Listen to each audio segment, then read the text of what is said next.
အေရာမရွှေနဂါကြီးကခေါင်းသုံးလုံးသားရဲကြီးနဲ့မီးရှံဝင်ပါလွေကြီးတို့ကိုစက္ကန့်ပိုင်းတွင်မီးကျွမ်းကိုက်ဖြတ်ချေမှုန်းပစ်လိုက်ပါတယ်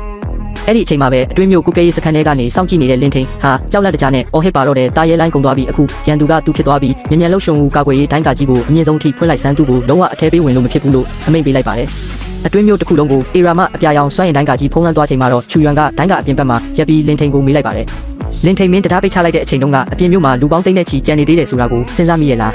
လင်းထိန်ကစပီကာကနေတဆင့်အေးဆက်မောက်မှစွာပြန်လည်ဖြေကြားခဲ့ပါတယ်အဲ့ဒီအောက်ခြေအတုံးမကျတဲ့သူတွေတေလဲတေးပါစေပေါ့မင်းကတားရဲဘရင်ကိုတတ်နိုင်ုံနဲ့ငါတို့လင်းအိမ်တော်ကိုထိရဲမယ်ထင်နေလားအားနေတဲ့သူတွေကစတိခံရဖို့တတ်မှတ်ထားပြီးသားပဲဒီလောကကြီးရဲ့နေရာမှာကဒါပဲကွချူယွမ်ကတိုင်းကာကြီးကိုလက်နဲ့ထိတွေ့လိုက်ပြီးထိထိမိမိပြန်လည်ခြေပလိုက်ပါတယ်ဒီလောကကြီးရဲ့နေရာမှာကဒါပဲပေါ့ကောင်းပြီလေဒါဆိုဒီနေ့မင်းကိုလည်းစတိခံရတဲ့အရာဒါဘာလဲဆိုတာမြည်ဆန်းခံရသေးတာပေါ့ပြောပြီးတာနဲ့သူကကောင်းကင်ရံကိုလက်ညှိုးထိုးလိုက်ရာရွှေနဂါကြီးရဲ့အေရာမလက်သေးတောင်ပန်ကြီးကျဆင်းလာပြီးအတွင်းမြို့ရဲ့ရှုံဝူကာကွယ်ရေးတိုင်းကာကြီးကိုတစ်ချက်တည်းနဲ့ရိုက်ခွဲဖျက်ဆီးပစ်လိုက်ပါတယ်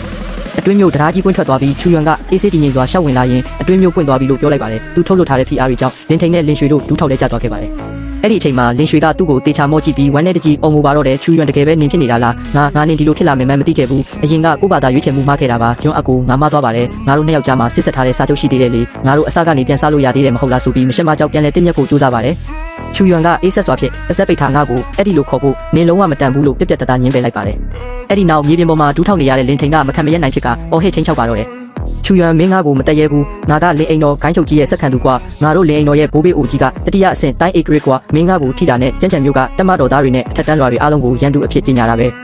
ချူယွမ်ကလောင်ရလိုက်ပြီးမင်းရဲ့အထက်တန်းလွာတွေကိုပြချင်တာလားကောင်းပြီလေဒါဆိုမင်းတို့လင်းအိမ်တော်ဘလို့နီးလန်းနဲ့အခုလိုနေရာမျိုးရောက်လာတာလဲဆိုတာမင်းရဲ့အထက်တန်းလွာတွေကိုပြလိုက်ရအောင်လို့ပြောရင်းလက်ထဲကအနီရောင်မညံတလင်းကြောက်ကိုကောင်းကင်ရံစီပစ်တင်လိုက်ပါတယ်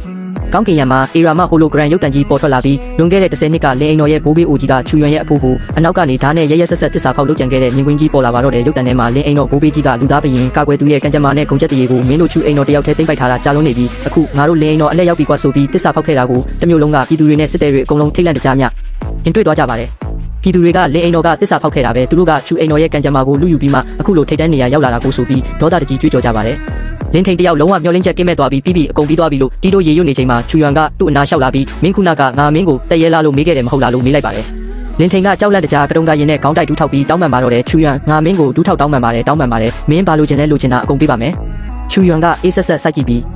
မလို့ဘူးမင်းတို့လင်းအိမ်တော်ခိုးယူသွားတဲ့ကံကြမ္မာငါအဖိုးရဲ့တွေးကြွေးအဲ့ဓာတွေကိုကြမ်းချမ်းမျိုးကလူတွေအားလုံးရှိမှမင်းတို့လင်းအိမ်တော်ဘလို့ပြန်ဆက်မလဲဆိုတာကိုပဲငါလိုချင်တာလို့ပြန်ဖြေပါတယ်လင်းထိန်ကလွန်ခဲ့တဲ့10နှစ်ကကိစ္စတွေကငါလုပ်ခဲ့တာမဟုတ်ဘူးလေလို့စင်ကြေးပြီးတော့ချူယွမ်က